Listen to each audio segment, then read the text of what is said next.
Uh-huh. I just feel like I've been around the block, ripping up fantasy stock, working around the clock. Look at the view from the top. Researching rookies a lot? No, I just be listening to pods. Yeah, one in particular, I'm just a messenger. Let me just pass on the rock. Browning, brunning, pruning, pronouncing ain't what he's doing. What he's doing is not losing, but infusing you with new things. And there's Dennis the Bennett, yeah. The man is a menace, yeah. Building a dynasty, some of the finest things. Promise you, you won't regret it. Sly as a fox, cultured in pop. Give him his props. Here is a thought, here is a box, and you cannot compare them at all. So don't even try. Careful with the news, but when you use a take, I take up Tony Fire. I mean Dyer, because anyone else is a huge mistake. Whoa, fantasy round table, fantasy round table, yeah. Fantasy round table. Come take a look at the crown, baby. Hey, fantasy round table, fantasy round table, woo. Fantasy round table. Come take a look at the crown, baby. Go.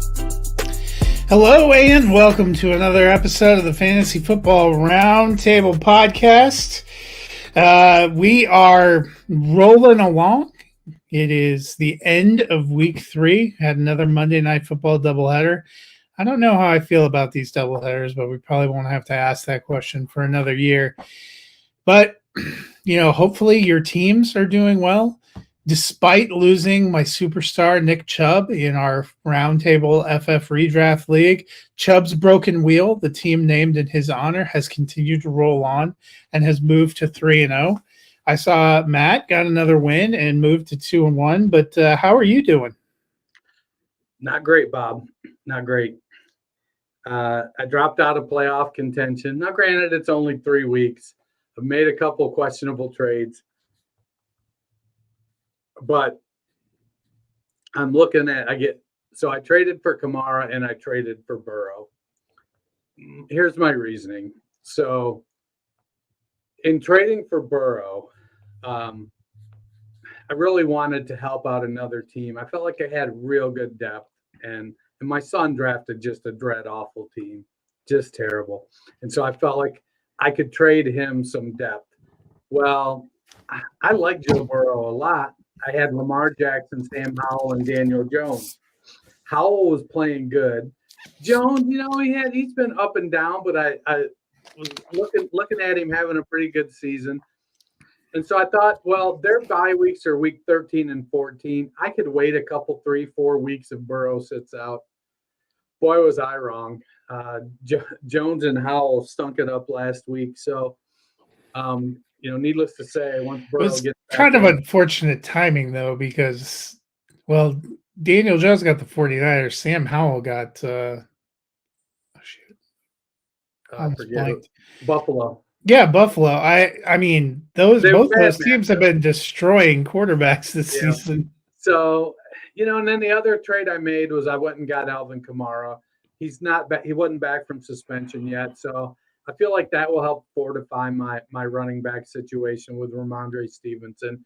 So I was okay. I'm okay taking the hit in week 3 to try to get myself into position to make a playoff run and strengthen my team. I mean, I've got Justin Jefferson, Jalen Waddle.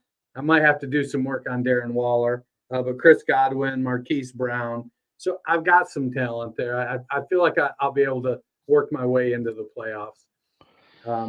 The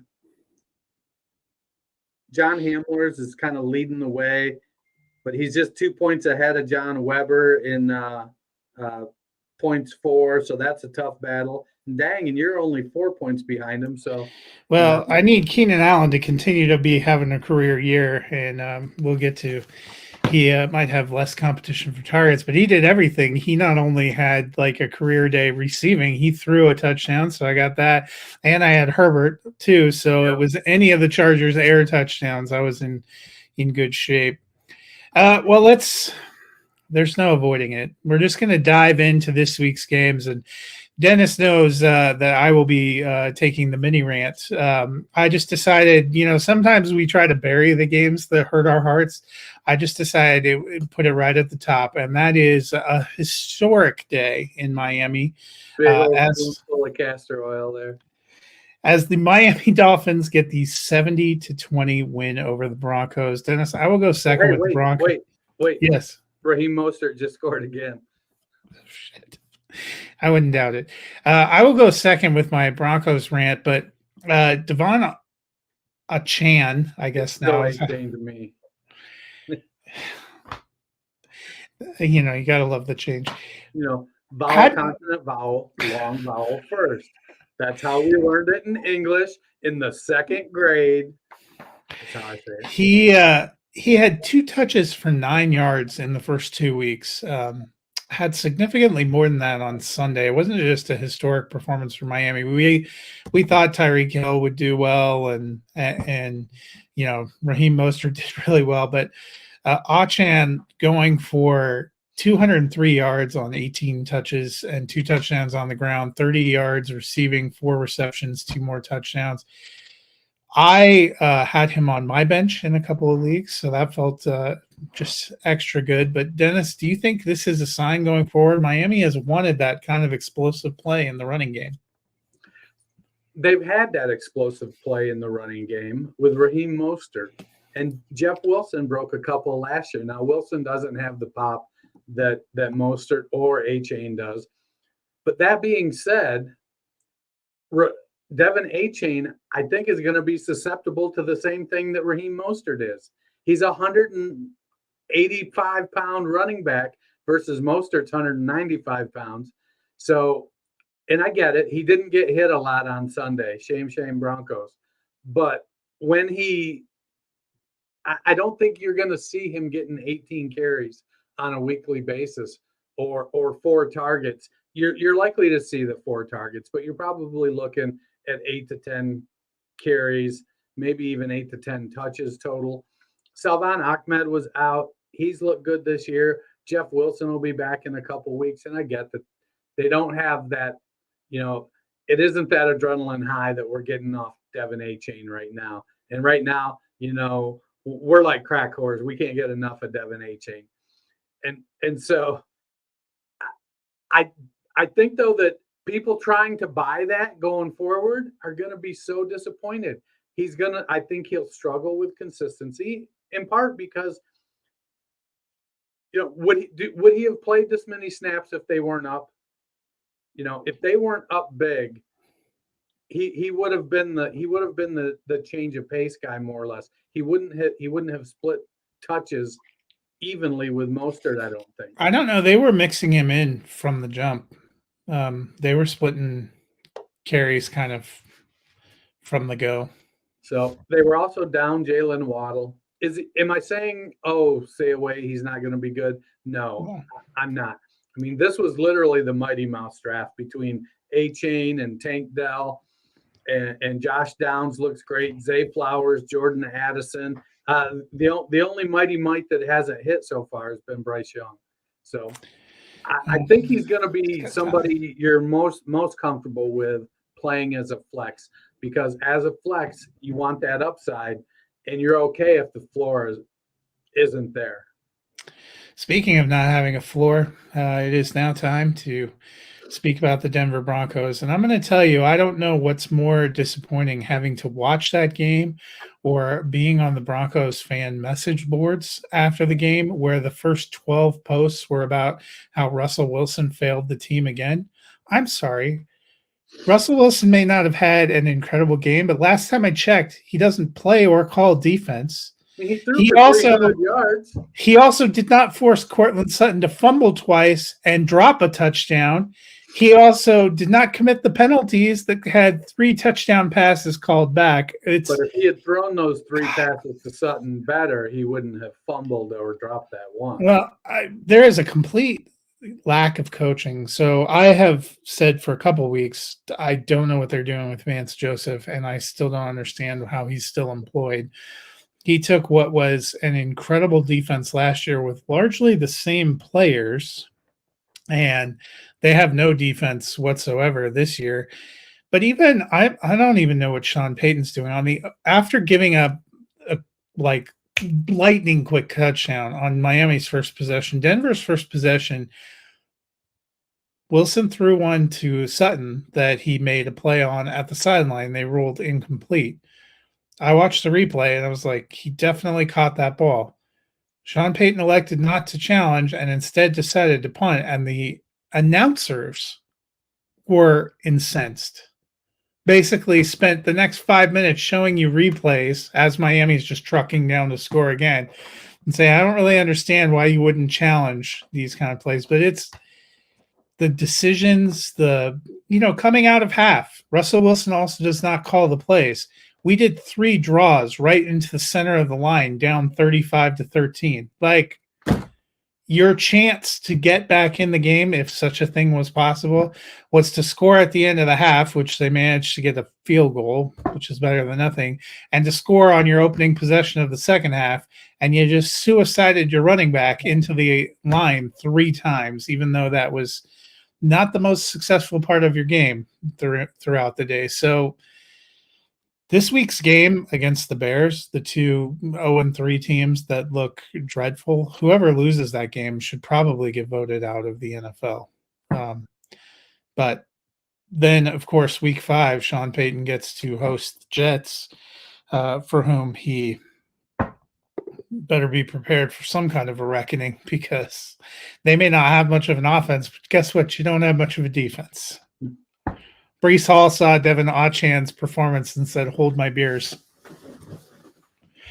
So it is not good times for somebody. Basically posted on the message board that we become the Detroit Lions.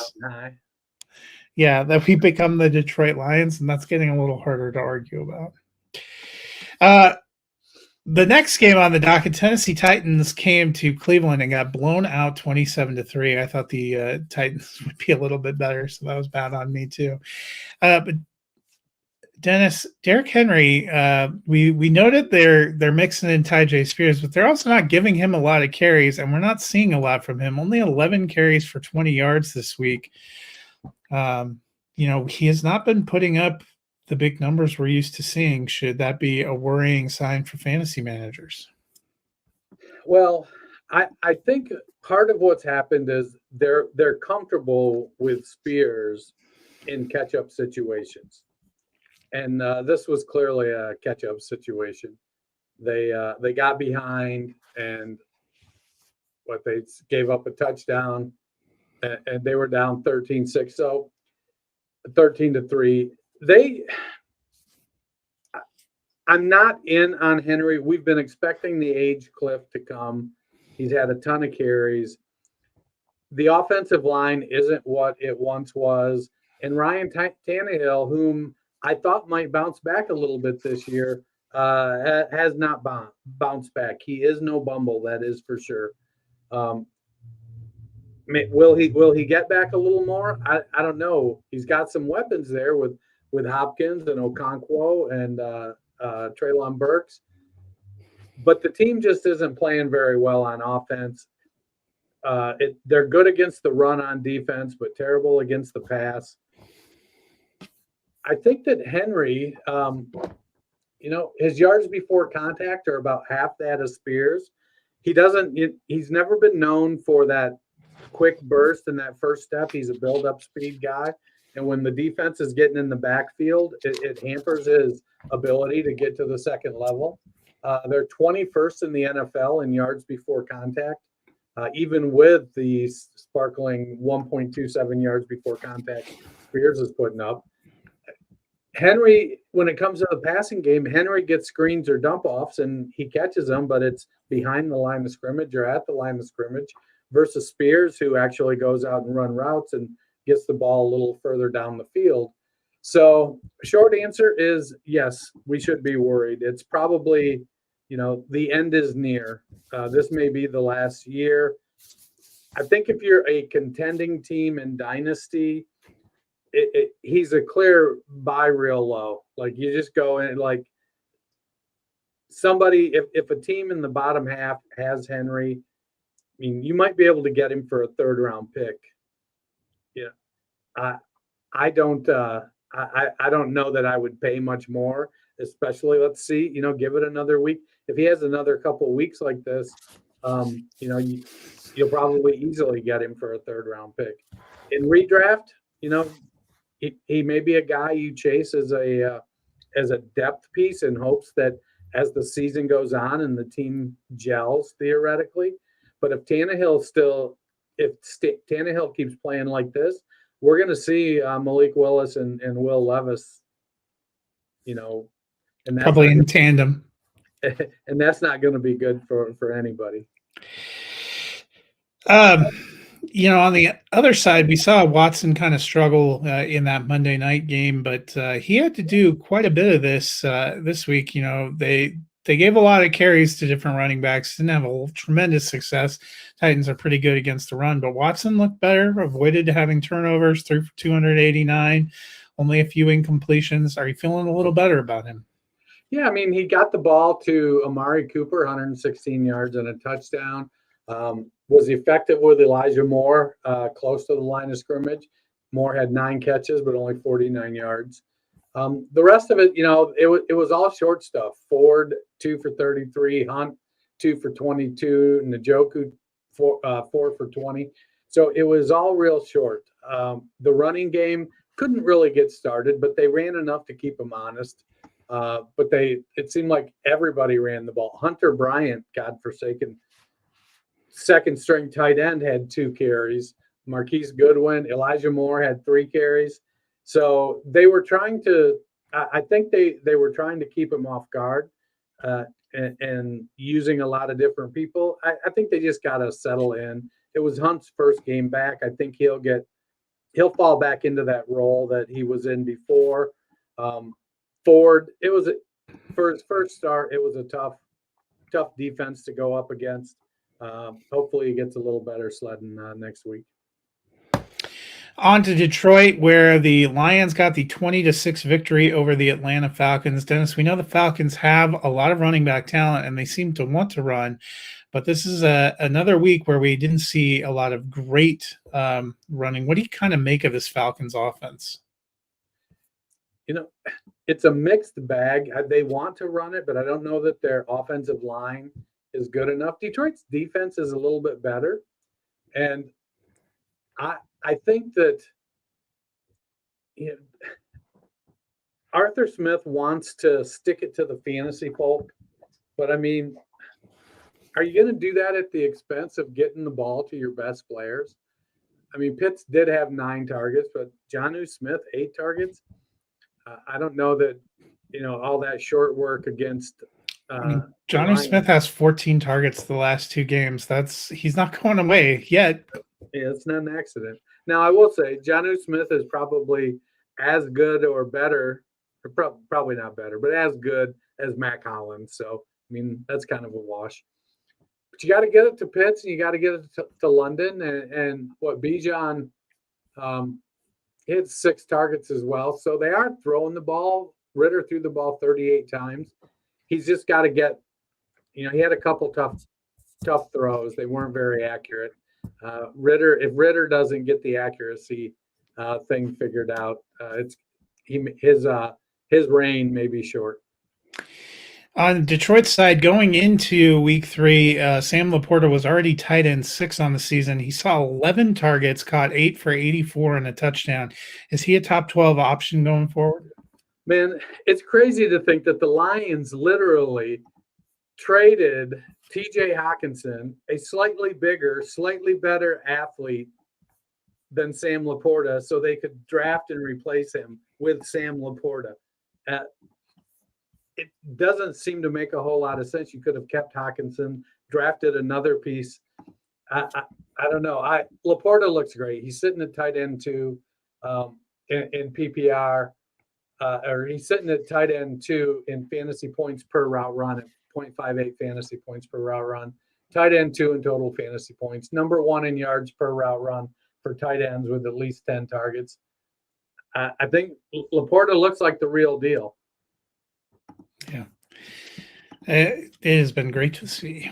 On to a game that also confounded and depressed me, and that was the New Orleans Saints went to the Green Bay Packers, and we're up 17-0, so I was feeling good about my Saints pick until Derek Carr got knocked out, and the Packers rallied for 18 unanswered points to get the 1-point victory. Dennis, how much do the New Orleans Saints need Alvin Kamara back? A lot. They're not, and it doesn't help that Jamal Williams got injured. He didn't look great. They had some tough matchups. And he didn't look great before the hamstring. Kendre Miller didn't take off like they had hoped. And Tony Jones, there's a reason he bounces back and forth from the practice squad to the active roster. He's just not going to. He's not somebody that's going to put the team on his back and run it. Losing Derek Carr, wasn't a great ideal thing. They probably have one of the top backups in Jameis Winston, so dare say they're definitely not trading Winston to the Jets now. But Olave did his thing, 8 for 104. Thomas, 6 for 50. I'd like to see more work out of Juwan Johnson, but they're getting it to their top 2 wide receivers. No more Jimmy Graham touchdowns. I feel like they only target him in the red zone. But on the other side, this is the second game in a row where it seemed like A.J. Dillon's time to shine. He didn't have a very good week 1 when Jones was there. He's had a couple of really middling weeks, 11 carries for 33 on Sunday. Really wasn't a factor in the passing game. Is it kind of time to move away from putting him in your starting lineup? Yeah, he's barely a flex with Jones out, and it's just, I guess he is who we thought he was when he was drafted. The pick was generally panned as being not great, and it seems like he looked like he was proving us wrong, and then he's kind of went back in the other direction. He's getting almost twice as many yards per attempt in zone concepts as man concepts. So it seems like you should run him in the zone, but he's still only averaging 3.16 yards per attempt. So if that tells you how bad he is in a man concept. Only 0.46 yards before contact versus 1.67 for Aaron Jones. Again, it's very similar to the Derrick Henry, Tyjae Spears. The guys with the burst, they're picking up more yards before contact. And he's not providing anything in the passing game. He's 24th out of 25 running backs with 40 targets and fantasy points per route run. Well, on to a game that was actually a fun game to watch at times. The Los Angeles Chargers went to Minnesota. Both teams were 0-2, hoping to avoid 0-3. The Chargers get the 28-24 victory. Dennis, Keenan Allen had himself a day. Saw 20 targets, caught 18 of them for 215 yards, also threw a 49-yard touchdown to Mike Williams, who is now out for the season with a torn ACL. Is it time to ride Keenan Allen? It's been time to ride Keenan Allen for years, but I got to be honest. If somebody had told you he caught 18 passes, you'd have probably thought, oh, he had 110 yards or something. Keenan had a fantastic game. It'd been nice if he caught a touchdown pass, not just threw one. But Keenan Allen he's been an exceptional PPR wide receiver for several years. Is he top 10? Some weeks he's up there, but he's been a top 20 wide receiver for quite some time. On the other side, for the Vikings, there have been some rumblings that they may be looking to move on from Cousins, either via trade this season or potentially after the season. They were 13-4 last year, but really never seemed that good and got rolled in the playoffs, off to an 0-3 start. Hard to blame the offense totally for that. They're putting up points, but do you think they're getting closer to maybe deciding to blow it up? I'm not sure who gets to Minneapolis faster, Ted Kaczynski or McGruber. They had very tough matchups though in weeks 1 and 2. Justin Jefferson's doing Justin Jefferson things. TJ Hawkinson looks good, and Alexander Mattison, finally showed some of what we looked for. We didn't expect him to be top 3, but we expected him to be serviceable. He kind of showed that this week. He's still a Jag, but to me, if the defense doesn't start to find its footing, it'll be a blow it up kind of season going forward. Well, from a game that was fun to watch offensively to a game where offense was more of a rumor, the New England Patriots went to visit the New York Jets and came away with their first win, 15-10. Most of the excitement on one 58-yard pass to Pharaoh Brown. Dennis, we like Ramondre Stevenson, but it seems like they are kind of committing to splitting the work back there with Zeke. Given all that, is there a Patriot you really feel confident in when you put him in your starting lineup? I feel good about Ramondre. I know that I feel like Zeke and his 16 carries was probably a little more than I would expect. But the Jets have a tough defense, and I don't know how much Bill Belichick trusts Mac Jones to carry the load. I think this game plan was more of a, look, we don't need to score a lot of points to win this game. We don't need to get fancy. We don't need to do anything crazy. It's going to be Zach Wilson, and we could. It wouldn't surprise me if at some point last week Belichick told the defense, look, if our offense gets shut out, we can still beat this Jets team. But I mean, Mac threw the ball 29 times, not terribly accurate, just barely over 50%. I don't know who had Pharaoh Brown going, but he didn't do anything. Kendrick Bourne, 5 targets, 4 catches. Hunter Henry, 5 targets, only brought in 2 though. So I think those are the 2 guys you want in the passing game, but they're not very they're not ranking super high. Well, the first 2 weeks, I was kind of in on Henry, and they again are using the tight end. It's just not the right tight end. Gotta love the Patriots, but the Patriots' offense looks incredible compared to the offense for the New York Jets. Robert Saleh has come back out and said they are committed to Zach Wilson being their guy. The quarterback move they made was to get Trevor Siemian. Is it getting harder to play those Jets for fantasy? I mean, even Garrett Wilson. I'm still comfortable with Garrett Wilson, and I think that Breece Hall is going to be fine. But my God, yes, they need to do something at quarterback that's not Trevor Siemian. And I don't know what the weight is.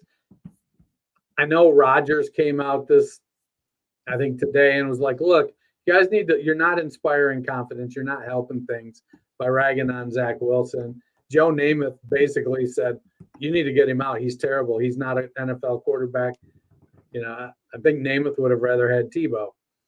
I mean, he might be an option. QBs with at least 25 dropbacks. Wilson, 52.4% completion rate. That's 34th. If you think about it, there's only 32 starters. 32nd in yards per attempt at 5.5 yards. 33rd out of 34 in highly accurate throws. He's got some of the highest time to throw, 2.99 seconds. But I don't know if that's because he just doesn't know what he's looking at and won't pull the trigger, or what. Because he's got the highest pressure rate. He's getting pressured on 53.1% of his drop back. So, he's back there. He gets pressure. He doesn't know what to do. He just knows he ain't going to throw it. The Jets. The one thing that made me feel a little bit better was all the people talking about they can't understand how the Jets offensive coordinator isn't adapting to his changed personnel. And I'm like, oh, yeah, not enjoying that Nathaniel Hackett experience, are you? Not so easy when he doesn't have Rodgers. The Washington Commanders came into week 3 2-0, but they did not leave it that way. They hosted the Buffalo Bills, who just destroyed them 37-3. Dennis, second week in a row, we're seeing Latavius Murray get some goal line touches, got another touchdown. He's not going to put up any flashy numbers, but if you're in a super deep league, does he have some flex appeal as kind of that goal line back? Yeah, I think if you're in a league that's, 2 running backs, 3 wide receivers, 3 flex, he's probably going to be in a lineup. 2 flex, he's going to be vying weekly for that second flex spot. He isn't getting volume. You're literally saying, please just get me 10 yards and a touchdown. That's all I'm asking of you. And I think a lot of weeks you're going to get that from him. Yeah, and at least the benefit of him over Harris too, seemingly has been at least he gets a few targets too, some receptions. I thought Harris was going to be a bigger thing, but apparently never going to happen. You and me both. On Washington side, the wheels came off the bus for Sam Howell here in week 3 through 4 interceptions. Did not look great, but we've seen Buffalo kind of dismantle quarterbacks. It was easy to say Zach Wilson's not great, but they also took Jimmy G apart. So is this a worrying sign for Howell, or do you think it's a matchup thing?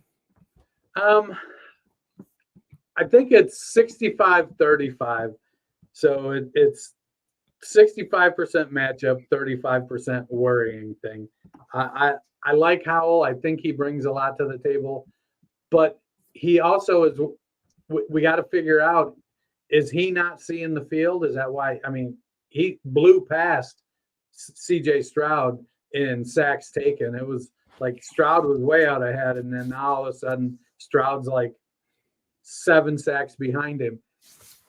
He's got to get rid of the ball. I mean, he threw the ball 29 times. He completed 19 of them. So that raw number isn't terrible. Only 170 yards, but he did throw 4 interceptions, six targets for McLaurin, 7 for Cole Turner. So they were getting the ball to Logan Thomas before he got injured. And now Turner. Gibson had 5 targets. Curtis Samuel had 4. Dotson had 4. So they're spreading the ball around. They're getting it to McLaurin, who's their number 1. They just aren't getting a lot of yards. And Brian Robinson, for being in the hole the way they were, he was efficient. He had 70 yards on 10 carries. Antonio Gibson put the ball on the ground again. So I feel like that even though he had 5 targets, I think we may be seeing the Robinson Rodriguez show here shortly. Yep. On to another game that was something of a surprise. The Houston Texans got a 37-17 win against the Jaguars. Dennis, CJ Stroud looked pretty good, completed 66% of his passes, 280 yards, 2 touchdowns, no turnovers. Are we starting to believe? Yeah, I think so. I mean, I have believed. Go Buckeyes. But he's honestly doing better than I thought. And they're giving him a lot more freedom to throw than I thought they were. And because they don't have terrific wide receivers. I mean, would anybody have been surprised if Robert Woods was their leading receiver this year? I mean, they have the all-star Tank Dell. It's crazy. It's like I said earlier, it's the year of the mini mites. But Dell looks good. Stroud is making chicken salad out of chicken feathers. And, he's top 8 in attempts, completions, passing yards per attempt. And he has the 5th fewest turnover-worthy throws. A lot of his metrics, he's very middle of the road on, though. Those ones look great, but there's a lot of the others that, he's just so-so, whether it's ADOT, whether it's completion percentage, things like that. What this shows me is that Stroud has lots of room to grow. He's a little better athlete, I think, than he gets credit for because he just doesn't look to run. If that offensive line can put it together, I think that, and by put it together, I mean just get healthy enough to play the starters. I think that will help Dameon Pierce, which will help balance it out more and give them a better running game. I think there's definitely hope in Houston. For the Jaguars, meanwhile, that week 1, we praised a little bit them getting the victory over the Colts, but that was a pretty close game that could have gone either way. They have not played very well the subsequent 2 weeks. Coming into the season, almost everyone, including all of us, thought that the Jaguars were the best team in the AFC South. Is it time to reconsider? I don't think it's time to reconsider. I think they still have what it takes to be the best in the South there. Trevor Lawrence didn't just forget how to play football. And I think we're far enough removed from Urban Meyer that, he needs to step up and they need to start getting things done. He threw the ball 40 times, completed 27. It's reasonably good. Only 279 yards. Spread the ball around a lot. 8 targets for Ingram, 6 for Kirk, 5 for Etienne, 5 for Agnew, 7 for Ridley. Zay Jones was out again. I think Zay Jones might be a little bit of a safety blanket for him after last season. So if Jones can get back in there, that might be helpful. But what is it? 10 different players had targets.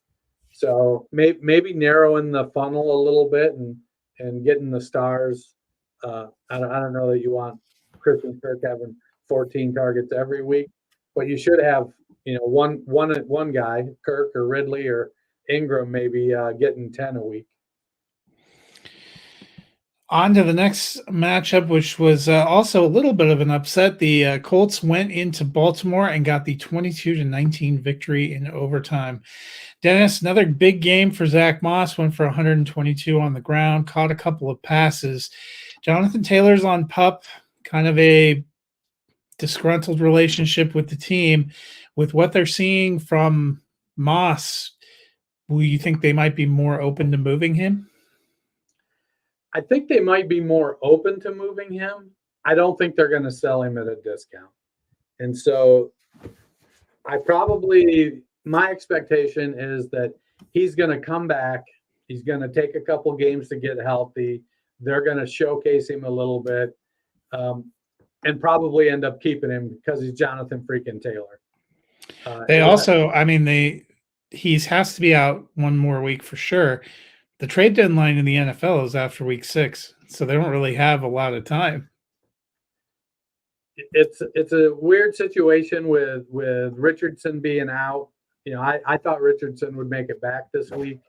I was reading something on concussions where what is kind of what it's turned into is or maybe what it's always been. They just are talking about it more. Is a lot of times we want to focus on the helmet to helmet creating the concussions, but most of the concussions are caused by the helmet to the ground hit, not helmet to helmet. And that's what happened with Richardson. He went into the end zone, he fell, landed on his back, and hit his head.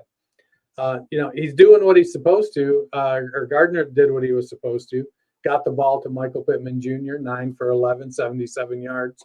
Josh Downs lit it up, 12 targets, 8 catches for 57 yards. You'd like to see a little more yardage out of those guys, but I think Gardner is a serviceable backup. He's not a world beater. He's a career backup. Zach Moss looks great. He's doing what he's supposed to. But I mean, if this team, I don't think they're going to get rid of Jonathan Taylor. Now, I have a history of being wrong on things like that, so take that with a grain of salt.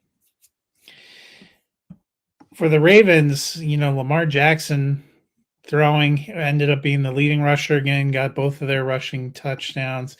Are we kind of back to the same old Ravens where they're putting it all on Lamar? I mean, if it ain't broke, don't fix it, right?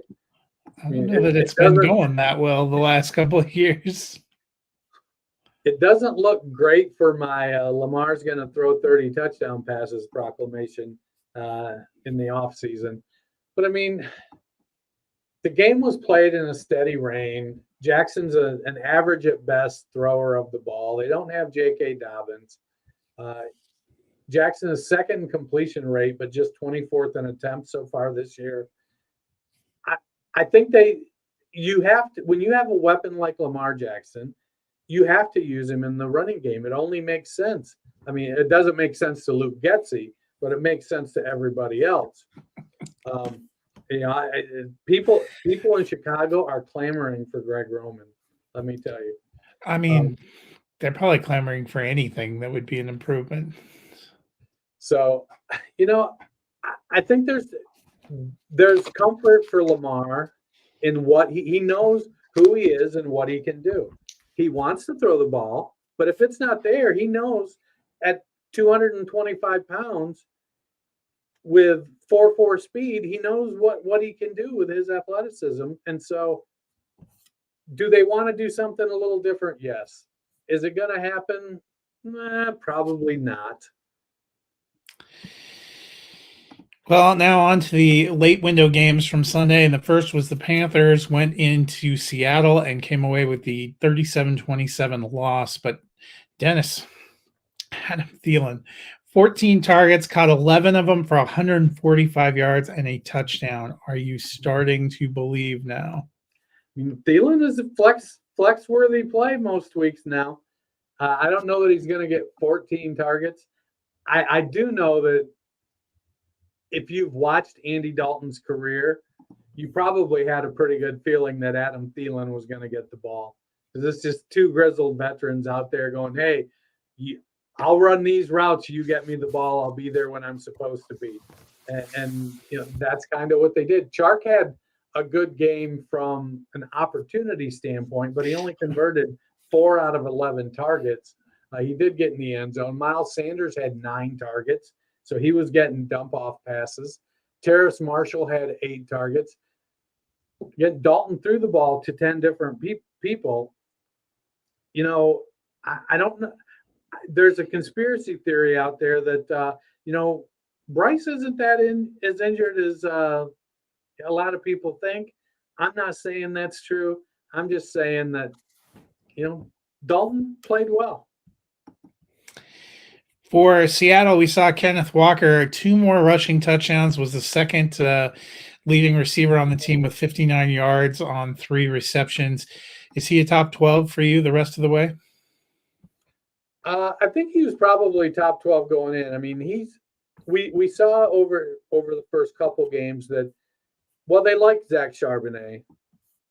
They love Kenneth Walker. Walker really had one Achilles heel, and it was his tendency to want to bounce everything outside. Is he as good a receiver as Austin Eckler? No, but he doesn't have to be. He's a competent receiver, really good running back. Charbonnet will get some run. He's the number 2 there. Kenneth Walker is explosive. He runs with power. He's a good enough back. Good enough receiving back. I don't know how much I'm going to rely on him getting receiving. I mean, he was 5th on the team in targets this week.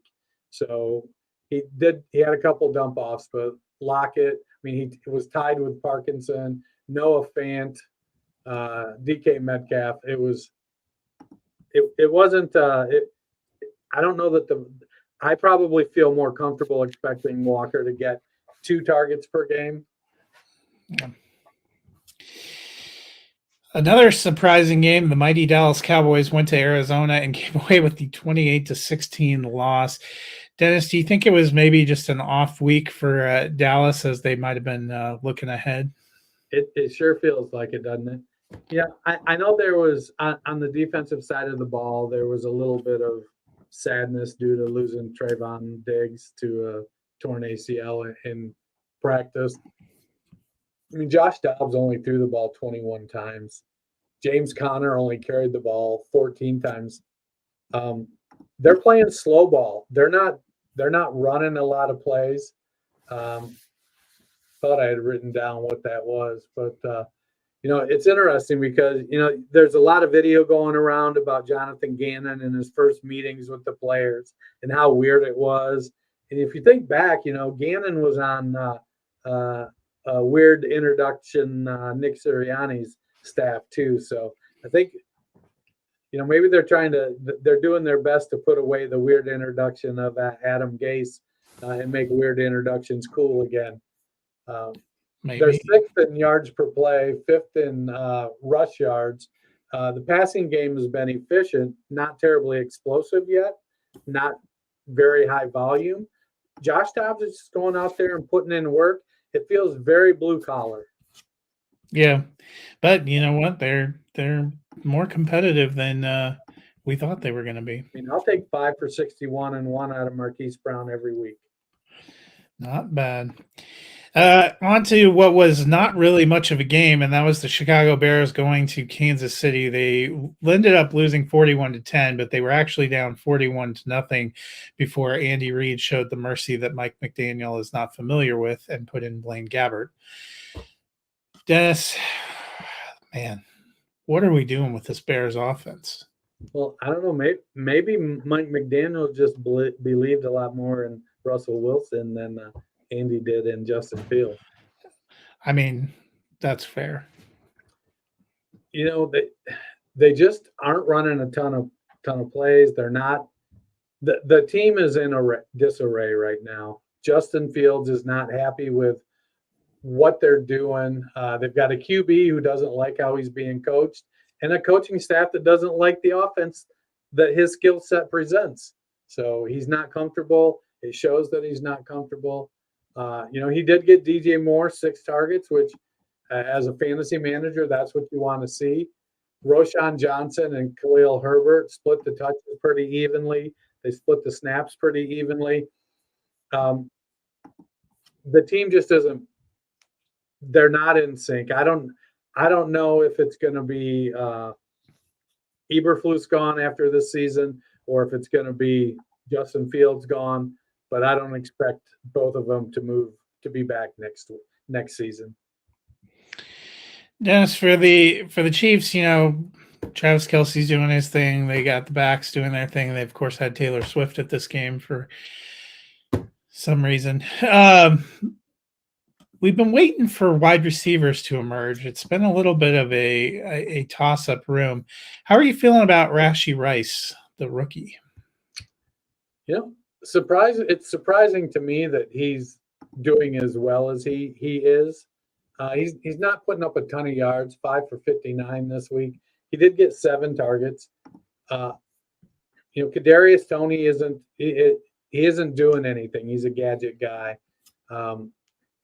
Marquez Valdes-Scantling, he is exactly what he is. He's going to run far. He's going to run fast. He's going to catch a few. Not a lot, but a few. Sky Moore, 6 targets, 4 catches, 42 yards. So I think Rashee Rice is kind of slotting in that middle ground between Sky Moore and Marquez Valdes-Scantling. And it's working right now. So I feel like it'll be an inconsistent season going forward, but he's definitely working his way into being one of the top 2. I feel like next season we're going to be looking at a Sky Moore, Rashee Rice wide receiver duo. Sunday night game saw the Pittsburgh Steelers travel to battle the Las Vegas Raiders. Steelers get the 23-18 victory. Dennis, one of the big plays for the Steelers was to Calvin Austin, who caught a 72-yard touchdown pass. Only had a couple of receptions, but how are you feeling about Calvin Austin in this offense? Another one of these little guys. He was out all last year with injuries, and he seems to be stepping up into the Deontay Johnson role very nicely. I think Allen Robinson's probably gone after this season. It feels like Austin is the understudy to Deontay Johnson. I know they signed Deontay to an extension a year or 2 ago, but it definitely feels like the Steelers, they don't extend receivers for a long time. And it feels like that, Johnson, I should consult my notes a little more before I start talking. Johnson has 2 years left on his contract, including this year, only $5.8 million in dead cap next year. So if Austin keeps playing, it wouldn't surprise me if they jettison Deontay Johnson. I do think they would need a third receiver because I don't think Allen Robinson's going to be there. So it wouldn't surprise me if they kept Johnson for the rest of his contract. But Calvin Austin looks good. He's making plays downfield, and you don't see a lot of 5'8" deep threats. For the Raiders, Josh Jacobs got the volume, wasn't incredibly productive as a rusher, even though the Steelers had given up quite a bit in the first 2 weeks. Passing game, they're kind of funneling it through Adams and Jacoby Myers. But what do you make of the Raiders' offense? The Raiders' offense is a very narrow funnel. It's Adams, it's Jacobs, it's Myers. I don't think anybody else on that team is startable. I question whether or not Jimmy Garoppolo is startable, but after having a week where I started Daniel Jones and Sam Howell on a team, say Garoppolo is very startable. Apparently, he came out of that game with a concussion, so he might not be available. So it's Brian Hoyer season. Which Devontae Adams might just break down and cry. I mean, the shit's about to hit the fan in Las Vegas. You know, Adams was a little cranky earlier this year, and then this week he's basically talking to the media, and he said, and I quote, "I don't got time to just wait around. It's not my mentality to take all season to figure it out." So Yeah, I feel like he's gonna push his way out the door, maybe. Monday night we had a couple of games. First early game was actually the better of the games and was the one where they had Troy Aikman and Joe Buck. Philadelphia Eagles got the 25-11 victory over the Tampa Bay Buccaneers. Dennis Swift got the volume again, 16 carries, 130 yards. Are you starting to believe? I mean, you've got to, don't you? You can't get burnt until you believe, right? You can't get your heart broken until you love. So we're at that point after 2 weeks. So, you know, he looks great. He looks way better than Jahmyr Gibbs, to be honest. So I gotta Gibbs has time to grow into it. Dan Campbell and Brad Holmes. Yeah, but you know, the Lions could have kept DeAndre Swift and drafted Jalen Carter. Imagine what that defense would be like. It'd be like Philadelphia's defense. So, you know, Swift has good size. He came into the league at 209 pounds. He's only 5'9", but his BMI is good. He's explosive. His reputation for being soft is really why they wanted to get rid of him. You know, he just gets dinged up. He's a perfect, you know, yin and yang with more like yin and yin with Rashad Penny, because once they get dinged up, they can't play a ton. But so far, DeAndre Swift looks like the real deal. You definitely want him over Gainwell. He's more explosive. He's a better receiver. I think if they can keep him in that 16 carry range, or maybe 14 carries and 4 catches, he may be able to stay healthy, but man, he looks phenomenal. Tampa Bay, meanwhile, you know, they still have the offensive line issues. You know, they had trouble getting much going in this game. How are you feeling about this offense? I'm not feeling great about the running game. Rachaad White, you know, he needs to have it blocked up. He's going to get what's blocked. He just he can't get it going. On the plus side, you know, Baker loves him some Mike Evans. He likes Chris Godwin, but he loves Mike Evans. So, you know, Evans can get 30 yards down the field, and Baker just has to get it in the general area. That's kind of how they're working it. I think, you know, Evans is going to get his 10th straight 1,000-yard season. Baker's mediocre, and, you know, he'll make you fall in love with some plays and make you pull your hair out with a lot of others. The final game of the week saw the Los Angeles Rams at the Cincinnati Bengals. The Bengals get the 19-16 win to avoid dropping to 0-3. Dennis, the Rams are only 1-2, but their losses to the Bengals, to the 49ers, a couple of potentially good teams. With the way that they've played, even with this young roster, do you think that they have some playoff potential in the NFC? At best, I would call them a one-and-done playoff team. I think McVay might be more than we thought they were going to get. McVay might be able to rally them. You know, the defense looked good last night, but you know, Joe Burrow isn't playing normally. He's hobbled. He's not throwing with the type of velocity and power because of that calf. Hopefully, it recovers. But I think that the Rams, they just got to get it. They got to hold it together until Kupp gets back. You know, Puka the first couple weeks did a great Cooper Kupp impersonation. Not so much this week. Higbee had a decent day. Tutu was the guy this week, 9 targets. Kyron Williams. I know you're going to be ashamed, but I actually started Tutu Atwell in the league, and it was how I won. A man's got to do what a man's got to do. Kyron Williams, 7 targets, only converted 2 of them, 10 carries for only 36 yards or 38 yards. They do need to get – I think they need Cooper Kupp to open it back up for Kyron Williams. When they play better teams, it does present a problem. For Cincinnati, Joe Burrow was a big question all the week. Decided to give it a go. Threw it 49 times, completed 26 for 259 yards, and an interception. Still does not look quite right. But are you feeling better after this week? I'm feeling nervous because he's gonna keep playing. He's gonna probably play like he did, which is cautious. He isn't doing a lot of moving out of the pocket. He's trying to get rid of the ball. I mean, I'm not looking for 260 and no touchdowns out of Joe Burrow.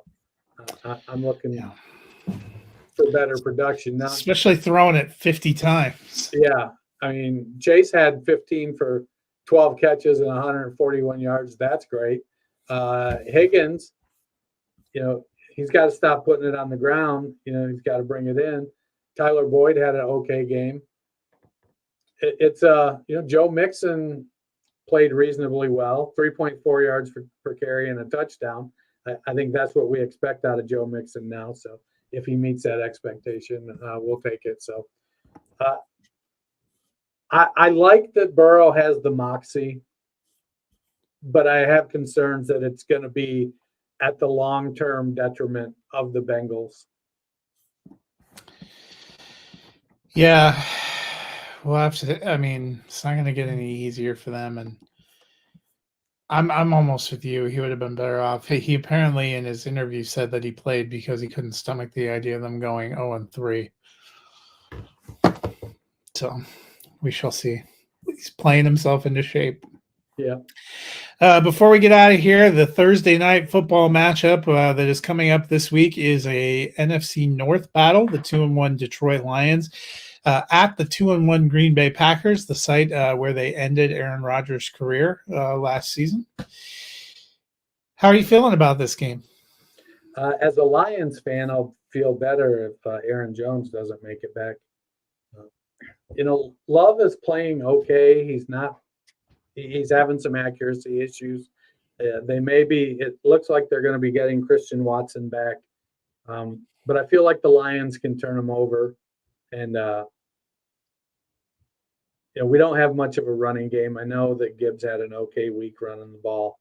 But we need to get, it'll probably be Zonovan Knight because they certainly didn't seem interested in using Craig Reynolds after keeping him around all this time. He had more carries than Knight last week. He had 4 carries. Knight had 3. Montgomery usually gets about 12. So, well, they're definitely using Jameer as the number 1 running back. Montgomery got a limited practice today. I was trying to see if they updated. They have him officially listed as questionable. We'll have to see if that changes. Would that make you feel better or worse? I'm going to say better because if he plays, I got to believe that it's because he's healthy enough to play. What did I click the wrong game? I was really puzzled by Josh Reynolds playing 77% of the snaps and drawing exactly 0 targets.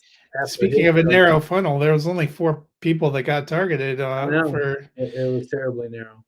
But maybe it's the way they were playing. I'm going with the Lions. The Lions are the road team. Well, I'm taking the road team. By home team, I mean my home team. You're taking your home team. Is what I meant. I'm also taking the Lions. I just think that it's their year and that they are a little bit better team. But hopefully it'll at least be a fun game. That'll do it for us today. A couple of football-less nights. Dennis, how can the people fill it? They should go to your favorite podcast platform, click the subscribe button, download, listen to the Fantasy Football Roundtable. leave us a rating and a review. We'll be back on Friday with the preview of the rest of week 4, which includes the first of the London games. So I guess I have 2 nights to go on Babbel and try to pick up a London accent. Right. We'll see how successful that turns out. You guys have a great. Oh wait, that's Australian. You guys have a good